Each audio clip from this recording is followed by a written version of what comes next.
You are looking at Julian's pronunciation guide, where we look at how to pronounce better some of the most mispronounced words in the world, like this other curious word. But how do you say what you're looking for today?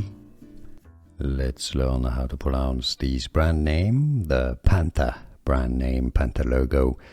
It's a French brand name. If you want to learn more names from motorbikes in general, make sure to stay tuned. We've got tons more coming up and many are mispronounced, so you want to stay until the end. I'll link up many videos for you to learn more. It's a French, originally, yes, it's French brand. The French pronunciation for reference is as Furygan, Furygan. But in English you can't really pronounce it this way.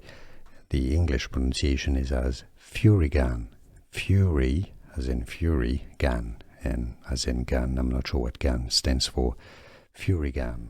Here are more videos on how to pronounce more confusing words and names too many mispronounced. Like this video if you found it useful. I appreciate your support. I'll see you soon and thanks for watching.